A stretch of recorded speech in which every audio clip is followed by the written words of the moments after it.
الحمد لله أشهد أن لا إله إلا الله وحده لا شريك له وأشهد أن محمدا عبده ورسوله اللهم صل على محمد. Assalamu alaikum. First I want to thank you for opening your doors to come out to listen to what I have to say.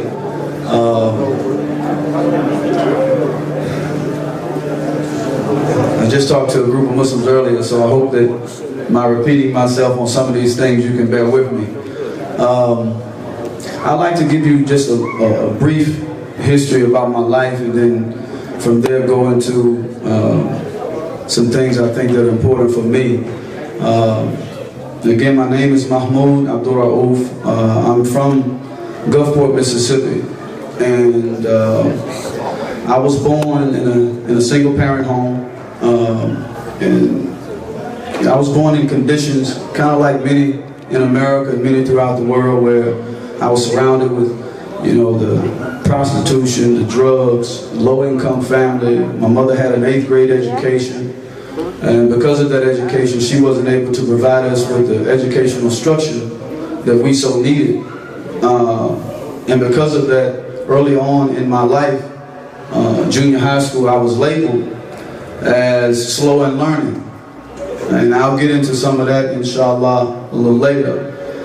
But in light of all of that, being on welfare and growing up without a father, and to this day I don't know who my father is. The only thing that my mother ever told me was that he was a white guy. And she went to her grave, but I'm the only one of my brothers who don't know their father. My other 2 brothers know who their father is. And so I struggled with that as a young man. And in light of all of those things, you know, some people would say, well, you know, the chances of becoming successful may be slim growing up in an environment like that. Why? Because there's a tendency that when we grow up in situations like that, and when we see these things every day, we're around the prostitution, we're around the drugs, we're around the sex out of wedlock, you know, in teenage years, we see all these things daily. There's a tendency to just accept it. And, you know, we say, well, this is just, in so many ways, our fate, you know, living in these conditions. Not everyone, but some of us do. And so, a lot of people at an early age counted me out, but I was blessed by Allah, and I didn't grow up as a Muslim. I grew up in a Christian background, Baptist background in the South. And I was blessed at a young age to know what it was that I wanted to do. And for me, that was to become the greatest basketball player that I could possibly become. And basketball for me was a way out. It was not something that I just wanted, but it was something I felt I needed. You know, I didn't know statistically, I didn't get the memo when I was young that I had a better chance statistically at becoming a doctor than a basketball player. I didn't know that. You know, because we see images of athletes and entertainers and so, oh man, and money and the fame. So, well man, you know, I'm athletic, I'm kind of fast, I got a chance at this. So, I knew basketball was something that I wanted. So early on I charted out a course, I charted out a plan to say, you know what, at 9 years old, so I need to figure out how to best reach this goal, how to best become successful at this. So at the age of 9, I would wake up at 4 something in the morning, and I would be out my door. I would wait to see my mother leave. She had to be to work at 5. Excuse me. And when she would leave, I would leave, and it would still be dark outside. And I had 3 courts in different directions that I would go to. And I would go to this court, and on my way to the basketball court, and this is a 9-year-old kid thinking like this. I'm thinking, man, I got to put the weight of my family on my back. You know, I'm putting all this with this. This is the only chance I got, and it's sad that I thought this way. You know, but this is the way I thought. You know, I didn't know all of these details. So I'm like, I'm thinking that as this, I gotta put the work, I gotta get my mother and my brothers out of the ghetto. I gotta get them out. And so I would wake up at 4 something in the morning, and when I see my mother leave, and she didn't know for years that I was doing this. When she would leave, I'm out the door and it's dark, and I'm going down the court. I'm dribbling on my way to the basketball court, and I'm imagining I'm playing against an invisible person. And wherever I dribble, I'm imagining he's always this close, fingertips hitting the ball. Even when I'm shooting, this close. Because in my thinking, I'm saying, you know what? The imagination is the strongest thing you have. If I can beat my imagination, if I can escape my imagination, human being can't stay with you like your imagination can. So this is the way I train. And and I would go to this court and I would train so hard that there were times literally I thought I was going to die. And I'm not, Allah is my witness. And this is an elementary student. You're doing this.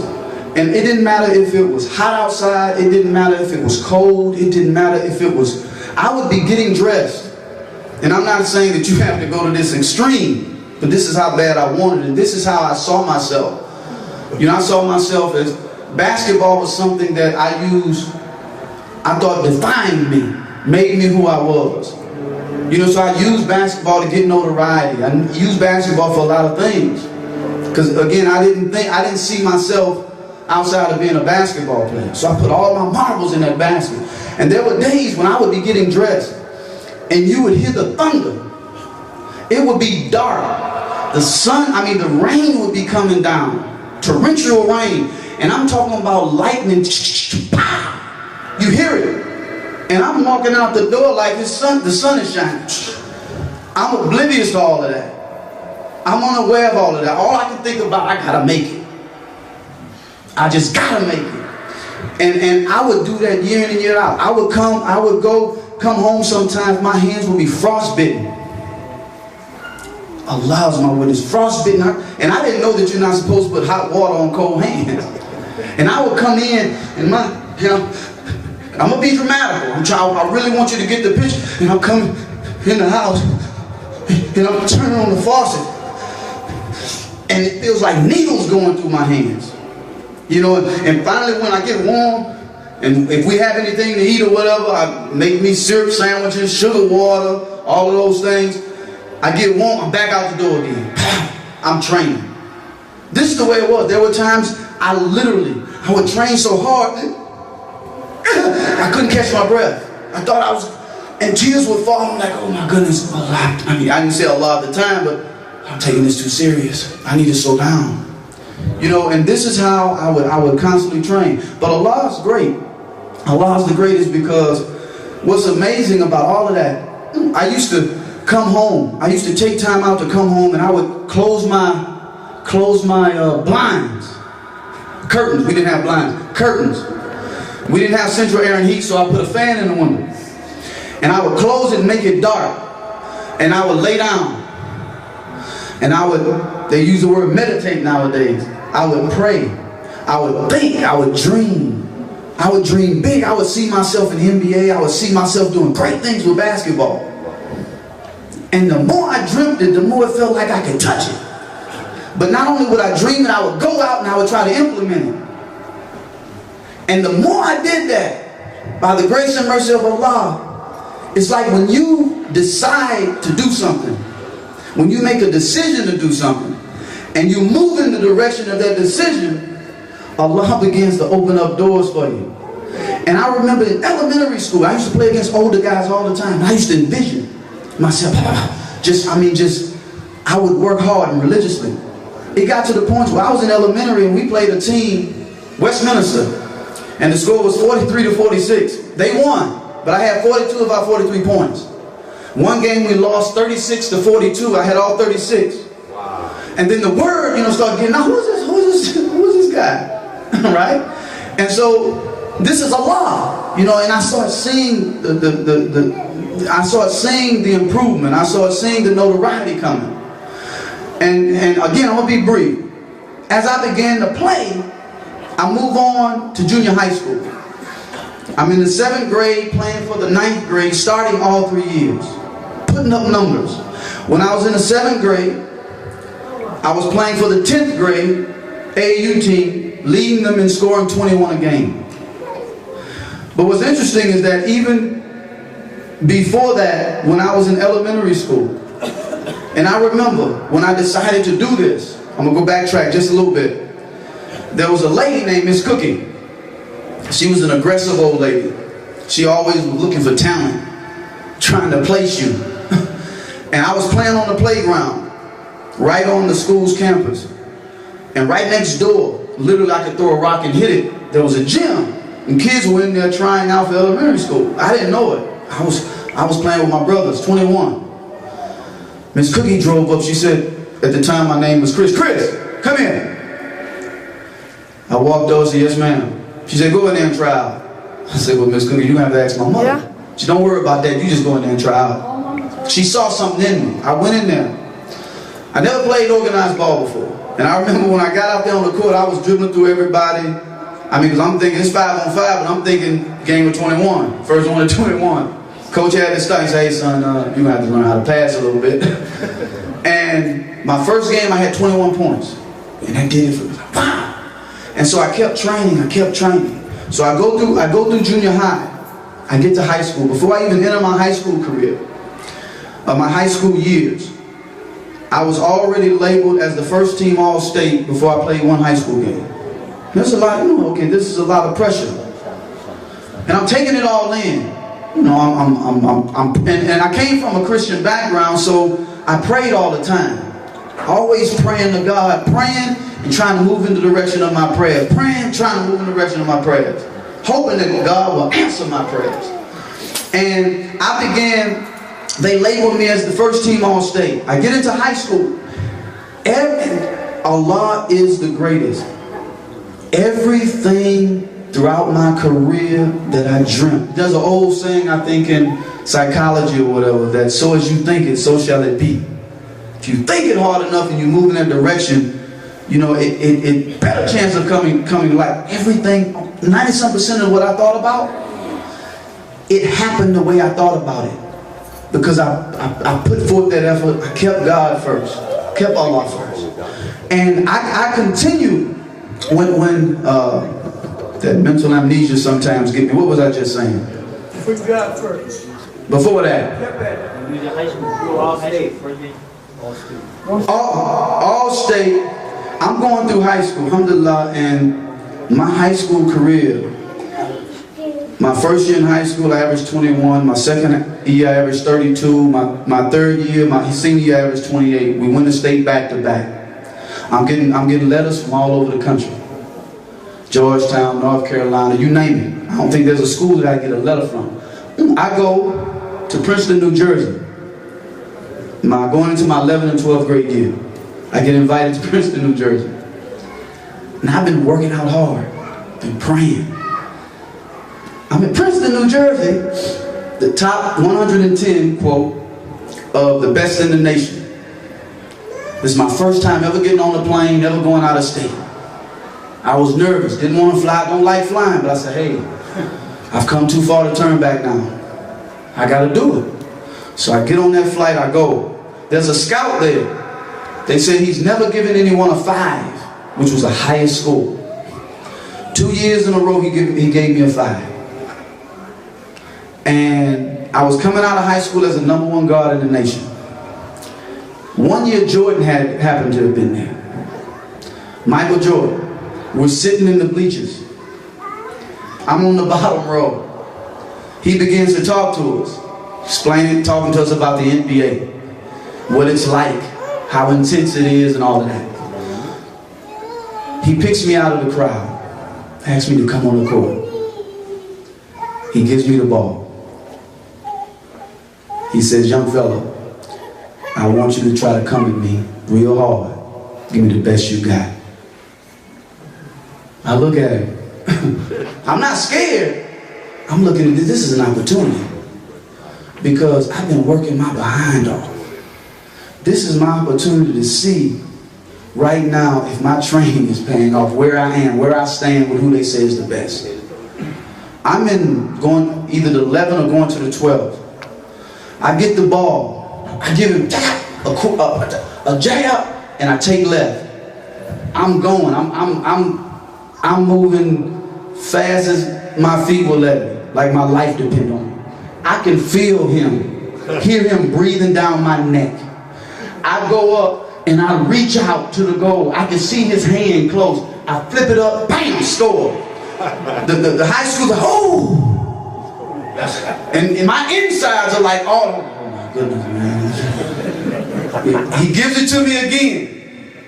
I'm like, I'm not going to do the same thing. So I get it, I'm in place, I go through my legs, I cross him over, I go to the right. Same thing, laid it up. Ball comes out, get it. He asks for the ball back, asks him, go sit down. They're going crazy.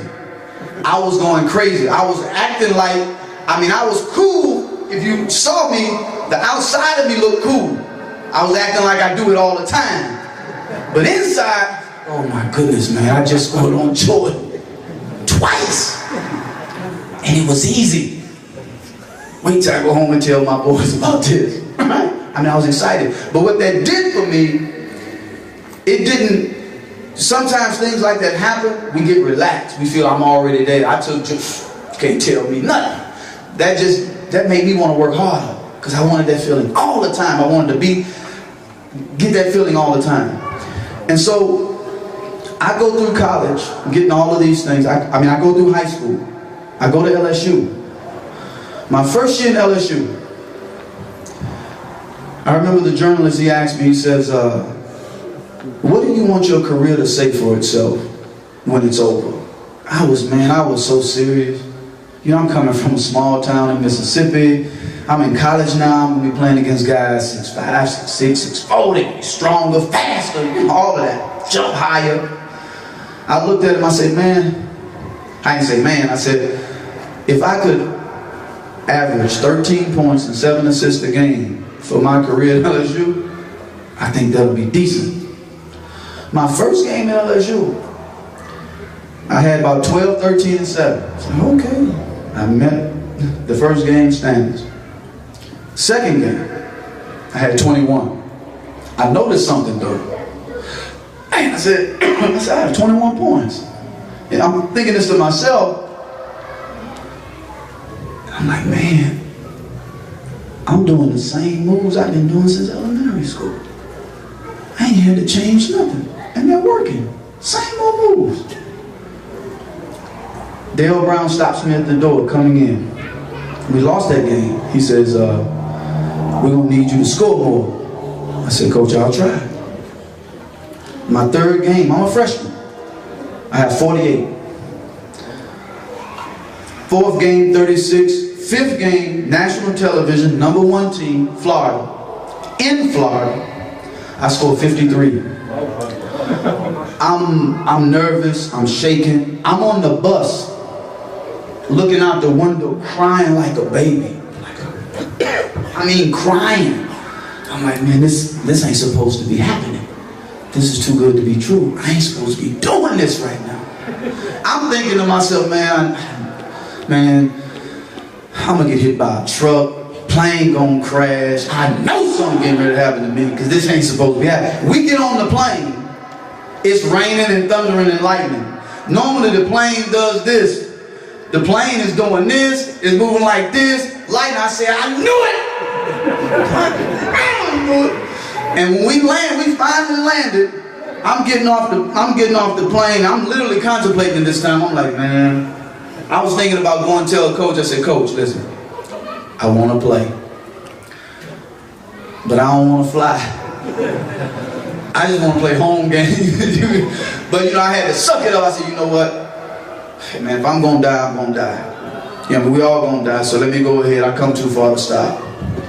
So my career, still to this day, by the grace and mercy of Allah, and Allah's the greatest, because I say that, and I'm going to go back, that when you make a decision to do something, you know how you say, when you take a step, Allah take many more towards you, right? Make your path easy.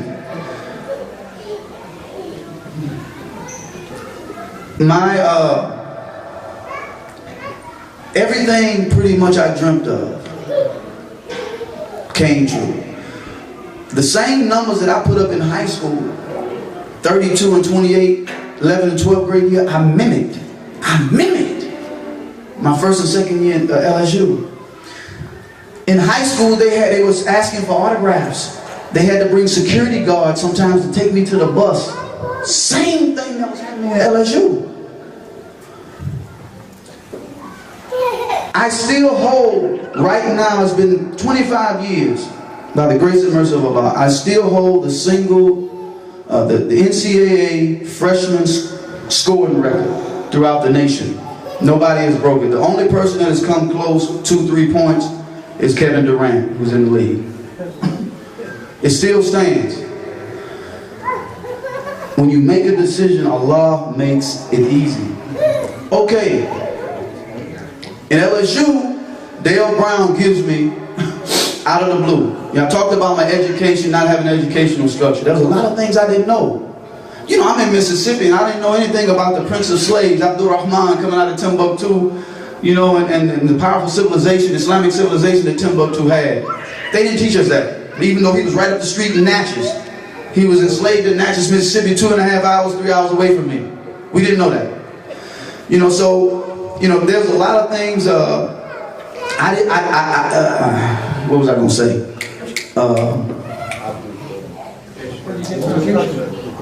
Educational structure. Where was I going? A lot of things I didn't know. I was talking about Abdul Rahman. Oh, shucks, here, mental amnesia go again. It's been a long day, brothers. Excuse me. Dale Brown, alhamdulillah, Dale Brown at LSU gives me the autobiography of Malcolm X. And you know, it's sad for me to say, up until college, I never heard of Malcolm X until I got the book. That's a shame. I get the book, I'm reading it. Like, man, you know, his life is fascinating. I'm looking at how he transformed his life, became the person he became. I get drafted to the NBA. For a long time I've been searching. I had questions about Christianity, you know, and when I would ask questions, I would always get two of the most universal answers. I hear. Can't question God, just gotta believe. That was unsatisfactory to me. I'm like, look, man, I think God wants us to question if we're questioning with the intent to know.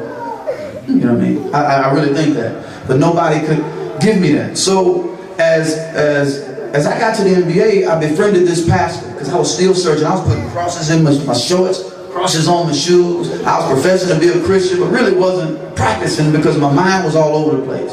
I knew there was something else. I knew. And please God, guide me to this truth. Don't leave me stranded. You know what I mean? So I met this person, and he had a protege at the time named Mark James from New York. And one day Mark James and I, we were sitting in my home in Denver during my first year, and the word Islam came up. I said, "You interested in Islam?" He said, "Yeah." He said, "You?" I said, "Yeah." He said, he worked at the airport. He said, "Brother, I met a Muslim brother in the airport named Abdullah." He said, "We can go to the masjid on Evans Street and pick up a Quran." I said, got in the car, sped on down, saw the brother, he was tending to the garden. I said, "Brother, we were told that we can come here and get a Quran from you." He said, "Sure." Very, very hospitable, took us down in the masjid, gave us the Quran, talked to us for a little bit. I wasn't really listening because my thing was, I want to know what's in this book. You know, I was ready to go home. I sped back home, and I remember, I got to the table, he had his, I had mine. And I got to the table, I was so excited. I opened it up. I can't remember which pages I read. But I remember opening up, I'm reading the page. I read 2 or 3 pages. I look up at Mark Johnson, "Man, I don't know about you, but I'm going to be a Muslim. It's a done deal for me. It's it." I ended up going to the masjid, talking to this brother who was a janitor. On and off, he would tell me about different concepts and all of that. And after my first year in the NBA, after this little rookie review that we had to go to, we were encouraged to go to as rookies in Utah. When I came back, I went to the masjid and I embraced Islam. Alhamdulillah. And it's the best thing that has ever, no amount of fame, no amount of wealth, family, children, none of that compares to the gift that Allah has given me through this deen, because it puts everything in perspective. Everything. And when I became a Muslim, something interesting happened. People started playing games. You know, they were looking to see, I don't want to see if he really going to practice this thing. He just say he's a Muslim. And so I began to pray. I began to read. I began to debate. You know, I said, oh, he's serious. You know, they began to question. Sometimes when I fast, they will try to discourage me from fasting. Look, man, this is between me and Allah. You don't have to like it, but this is what I'm going to do. They would be mad at the fact that I'm fasting. So you're losing too much weight. But then that year I got the most improved in the NBA. Then at the same time they began to, on CNN, because Hakeem Olajuwon at one time, he was not fast, he wouldn't fast during game days. And one day we were driving after the game in Denver. We were talking, I said, well, brother, I got to go get something to eat. You know, I've been eating. He said, huh? I said, yeah, I was fasting today. You know what I mean? I got to eat. He said, you fasting? I said, yeah, that's all I know. You know, that's what I was told. That's what I do.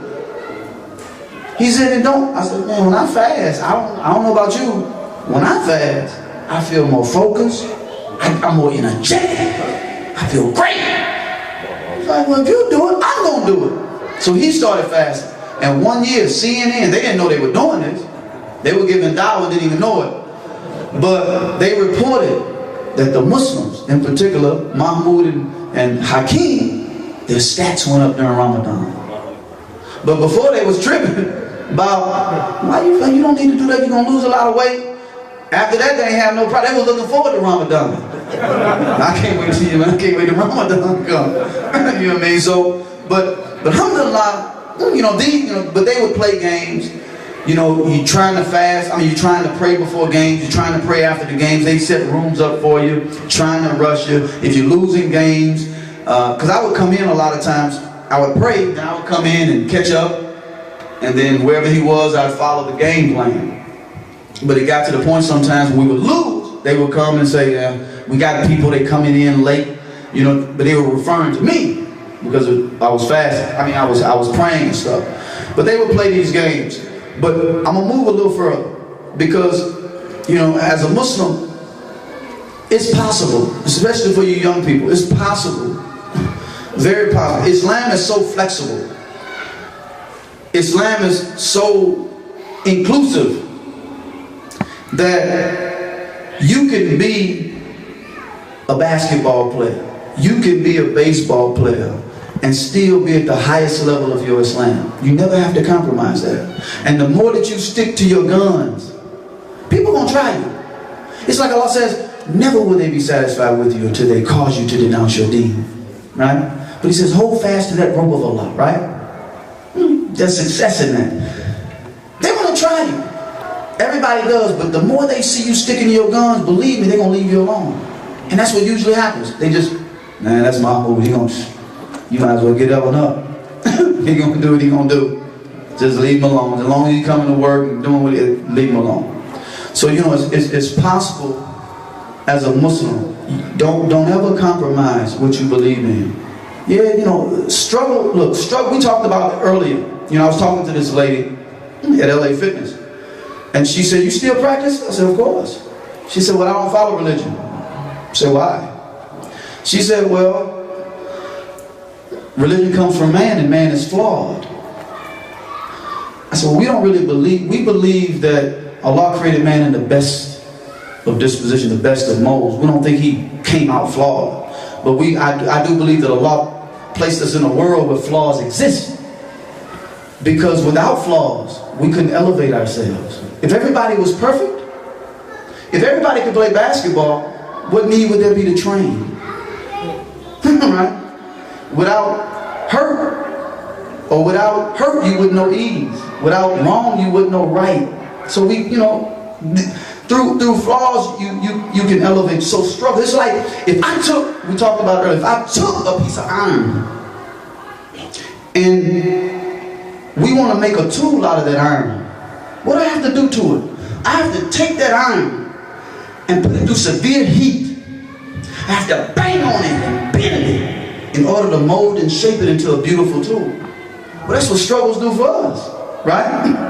We go through, Allah gives us these struggles in order to what? Mold and shape us and frame us so that it can make us beautiful, if we look at it that way.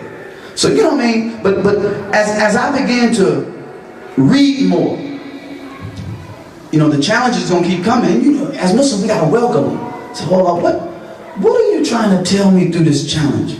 What am I supposed to get through? I know you're not going to send on me a burden I can't bear. I know this is meant to make me stronger. Let me receive that out of it.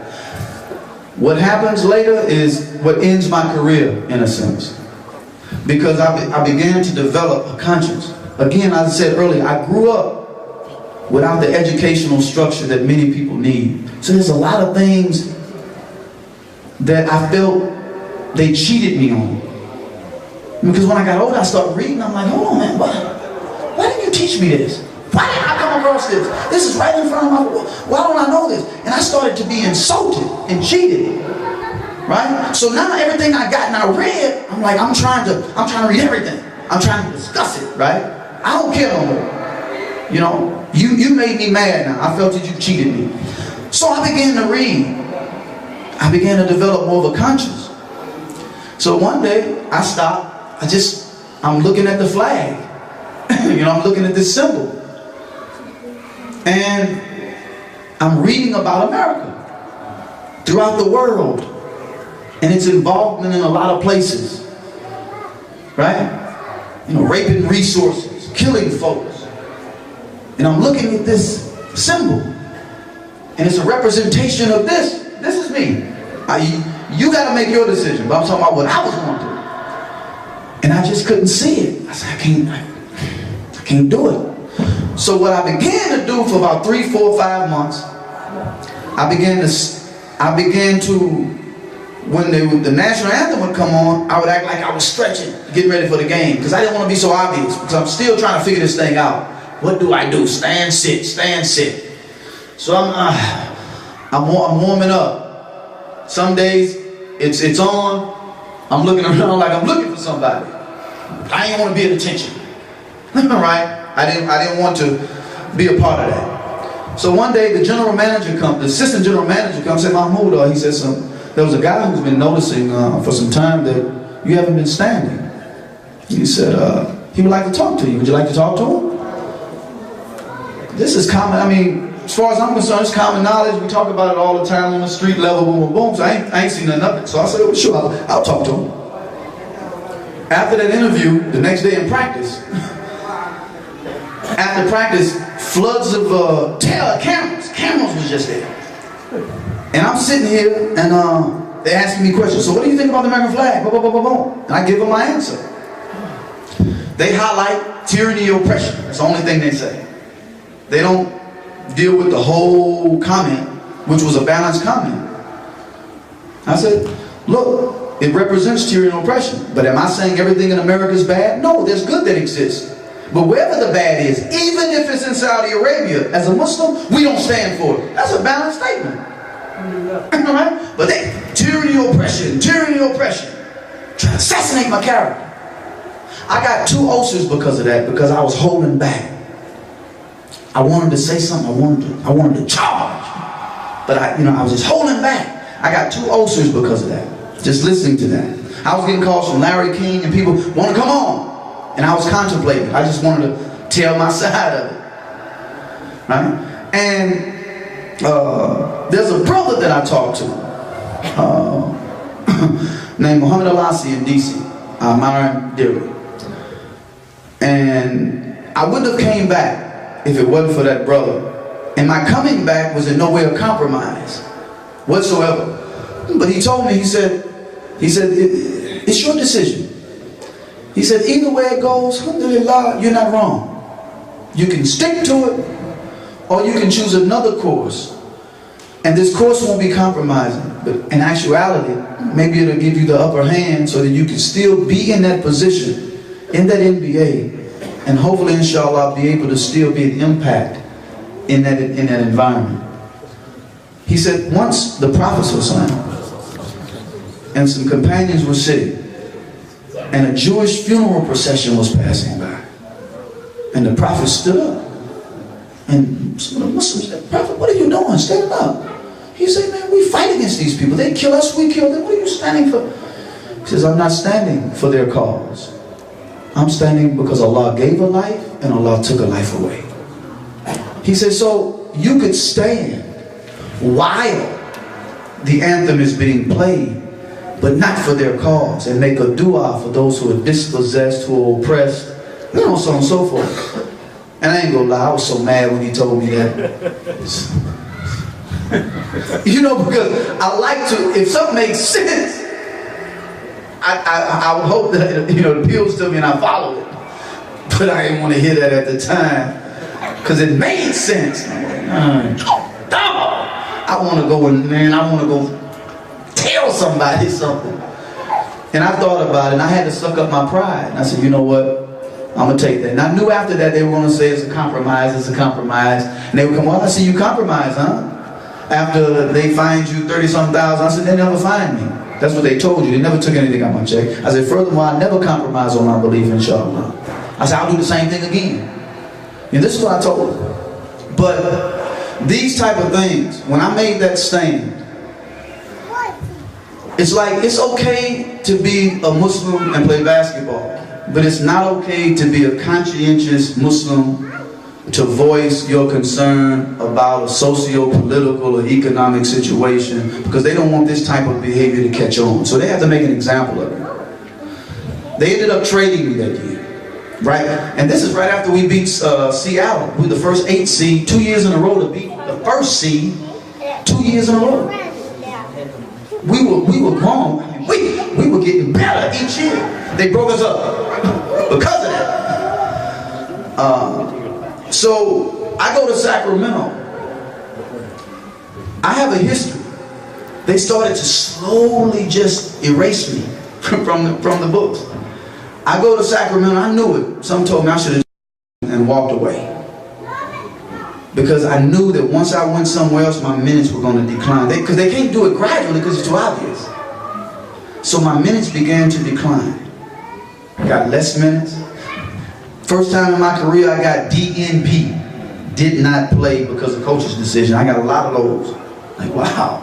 To the point to where Houston Rockets, Tomjanovich came to Sacramento.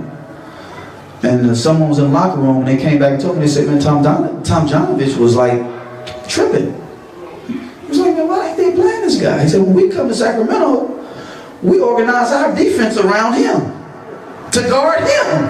Why they ain't playing him? They did a report on television that the best free throw shooters in the history of the game, I was #1 in the league. #1 in the league. They not once showed me on TV. I said, oh, it's just too obvious now. Usually when I didn't play, reporters would come in the locker room. So why aren't they playing? Blah, blah, blah. The whole year, I didn't have a handful of reporters ask me anything. It was like I was hands off to the media. I said, wow, this is interesting. And so after that, after those years were up, I just said, you know what, I'm done. I'm going to just leave it alone or go overseas and play. So I went to Turkey a little bit. Didn't stay long, had my first child, said, you know, I'm done, I'm tired of the politics, so I'm going home. You know, I came back home, spent about a couple of years. I got a call back. What's the name of that team? Vancouver Grizzlies. I don't know why. Allah allowed me to sneak back in the door. He was sleeping. Allah put him to sleep enough for me to sign the contract. And I got there, and the first year was guaranteed, second year was their option. I told him, I said, I'm not going to come back unless you can give me your word that if I get in the shape I'm supposed to get in, that I'm going to get some time.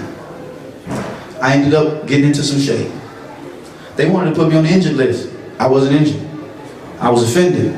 Dick Versace had a 40-something minute meeting with him. He was trying to convince me to go. I said, no. I said, you're not a man of your word. I said, you told me that if I got into the shape that I was supposed to get in, that I was going to play. And I told you this is why I was coming. Because I've been in this situation before, and I didn't want to be in it again. And I said, you're not a man of your word. I said, I've done everything underneath the sun. I said, even your coaches and players are coming back and telling you, Mahmoud is dominating practice. I was #1 in the league at that time, of #1 of points per minute. When I get in the game, I average a point per minute. But I can't play. You're not playing. Right? So that rubbed him the wrong way. Okay, that summer, but it really killed it. And I'm towards the end. 9/11 happens. Bernard Goldberg, they want to do an interview. And they call you and prep you first. Somebody else call you and they prep you to see if the interview is worth having. They ask you all these questions. Then they'll call back and say, "Hey, yeah, I think you're going to have an interview with him. Yeah, I think it'll be good." So he comes down to Mississippi. And I see on his face, Jewish guy. I see on his face, I say, he has an agenda. So, And at that time, I ain't feel like playing. I ain't feel like being diplomatic. So you know what, man, if you ask whatever you ask me, I'm just going to give it to you, and chips is going to be like that. And I'm going to tell you why I feel that way now. I felt I've been cheated. I've been lied to throughout my educational process. And I'm at the point in my life now that it's like I told him. I said, I'm going to live and die with a free conscience, whether you or anybody else like it or not. If there's something I want to say, it might not come out the right way, but I'm not holding back anymore. I'm not always right. But if it's something I feel deep in my heart, so I can't sleep if it's something on my chest, because I feel like a coward if I don't say it. I feel like a coward. I don't want to feel like a coward. I don't want to feel like a slave. I don't feel like that. I had